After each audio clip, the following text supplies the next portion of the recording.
Sabili nafsi yangu kwenye maandiko ya kun fayakun. Kun fayakun manake analolitaka Mungu linakuwa.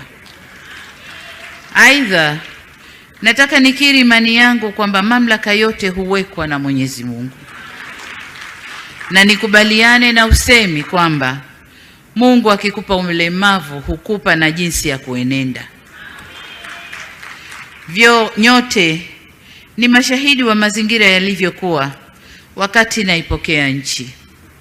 Mazingira ya kiuchumi hayakuwa vyema kwa ulimwengu mzima kutokana na maradhi yale ya COVID-19.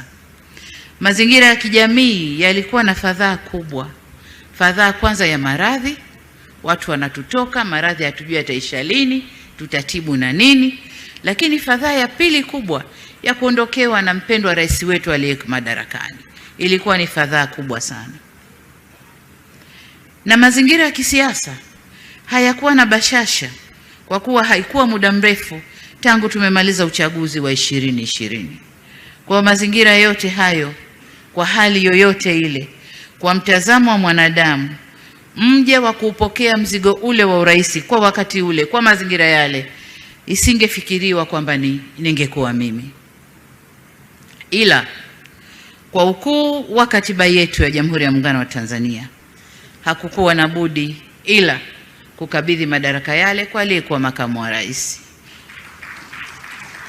Ndugu zangu, mnaelewa minong'ono iliyokuwepo, mnaelewa shaka zilizokuwepo, lakini kama nilivyosema, Mungu akitaka linakuwa. Katika mazingira kama yale, jambo la kukimbilia ni kumhidi Mungu. Nilimwomba Mwenyezi Mungu anijalie busara na uvumilivu kama alivyomjalia Nabii Suleiman alayhi salam.